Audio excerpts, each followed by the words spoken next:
Hey, what is up, guys?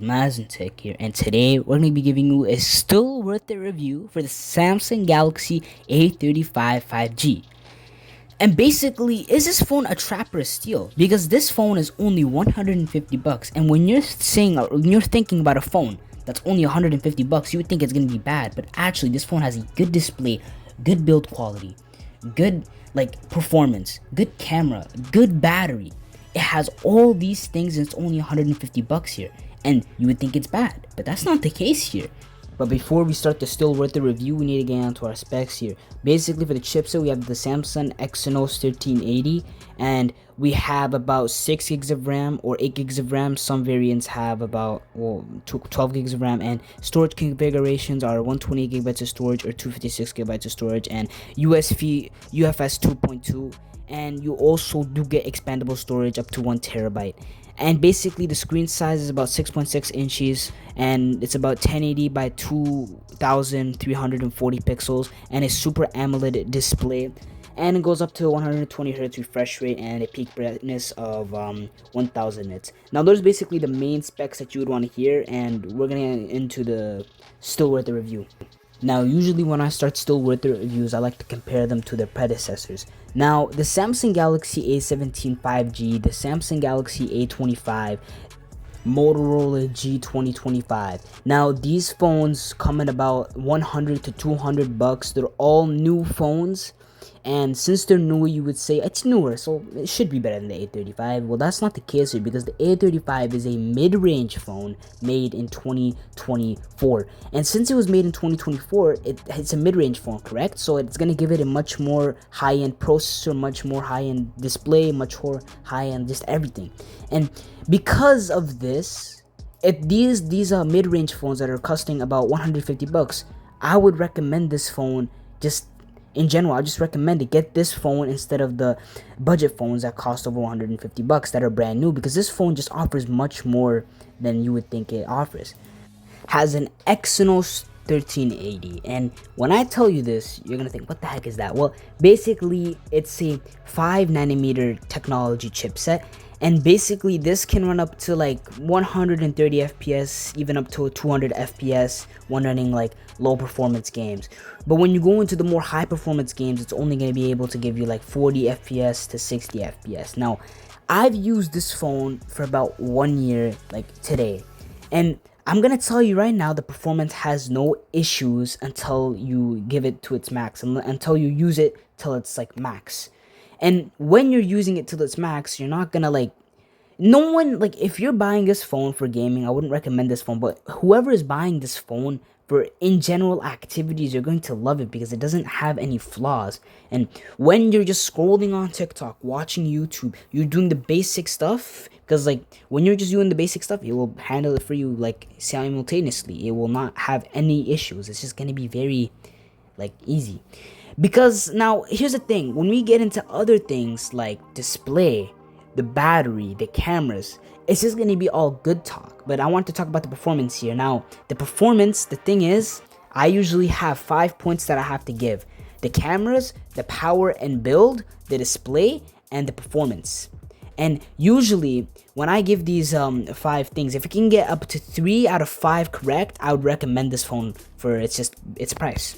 And basically the performance is going to be a partial mark here, so we already have 0.5 marks for the still worth the review, because you know it's not gonna be the best for everybody. Now let's get into the display here. The display is 6.6 inches, full HD resolution, 1080 by 2340 pixels, and we have a Super AMOLED display, up to 120 Hz, smooth high refresh rate, and 1000 nits of peak brightness, which is very good. And we have a Corning Gorilla Glass Victus Plus.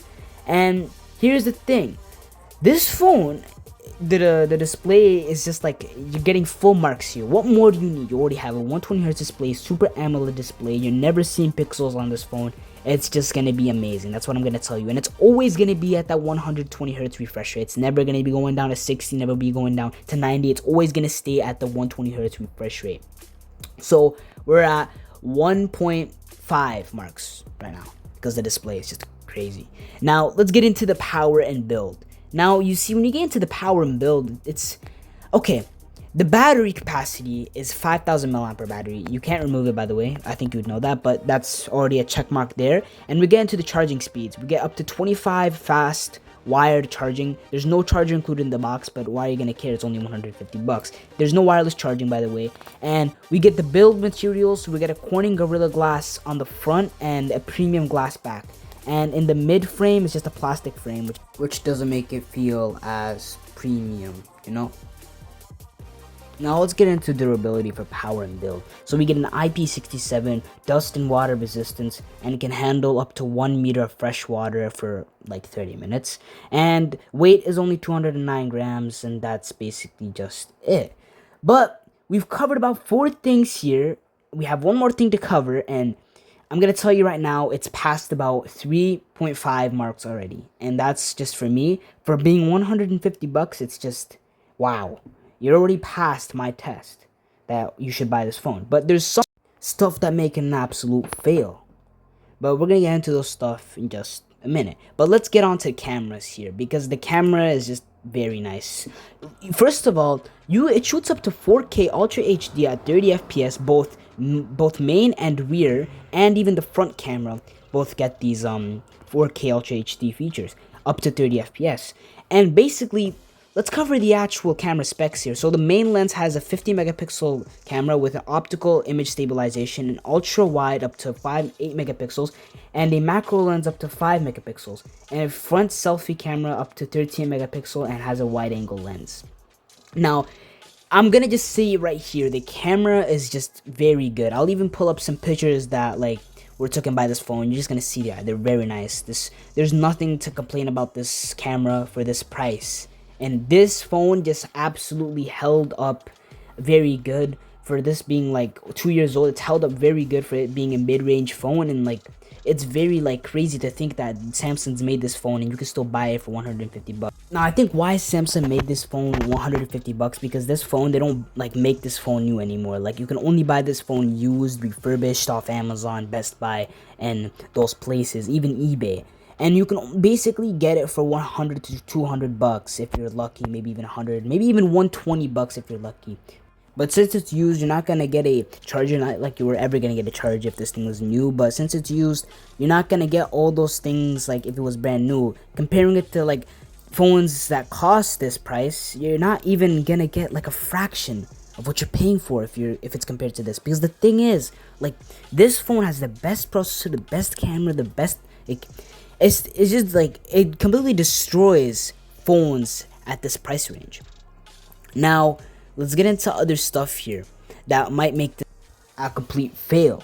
Now, the issue is the Exynos 1380 processor is notorious for hitting a thermal wall. Because when you're doing basic tasks up to 15 to 20 minutes, it will handle it fine. But if you're into an intense gaming session, you're playing Asphalt 9, you're playing Roblox, those frame rates will suddenly drop because the phone is getting so hot. Now the thing is, there's another thing that might make it another fail, is because the thing is the bezels are very big and they look very ugly when you're just staring at them. Now because this phone is 120 hertz, you might not care, but for some people they want a very thin bezel. They don't want it being very big and making it look like a budget phone. Now the thing is, there's a lot of aggressive screen dimming, and when you're having screen dimming when you're playing a game, you don't want the phone to randomly dim because it affects your gameplay when you're playing let's say Asphalt 9, Roblox, because it's just not a good experience. Now also, there's no charger and no headphone jack. Now the issue is, if you're buying this for 150 bucks, you might not care, but for some people you want a headphone jack. And the thing is, maybe you're a cheap guy and you want to buy wired headphones. You don't want to buy expensive wireless earbuds because you already bought this phone for 150 bucks. You want to save some money by not buying some wireless headphones. But yeah, there's no headphone jack, so that might make it a fail for some people. And considering the fact there is no charger, so if you have to spend an extra 20 to 30 bucks to charge this phone. But I think most of you guys have a USB Type-C charger and a charging brick that make this phone a complete pass and that sort of thing. But for some people, they might get mad and they might not want this phone because of that reason too. And this phone in general, I'm going to just give it to you all out here. This phone, in my personal preference opinion, it's about 4.5 out of 5. And yes, it's passed the test for me. And really, for this thing being 150 bucks, I would recommend it to teenagers, parents, grandparents. I would recommend it to anybody that just wants a regular phone to do the basic stuff. Maybe not the best gaming, but it can handle most in general activities. Hopefully you guys like this video. Make sure you guys like, subscribe, and comment. Make sure to comment what phone you have and what is your dream phone. And hopefully this video has been educational. I know I haven't posted in a bit, over 5 months, a long form video I haven't posted, but yeah, bye guys.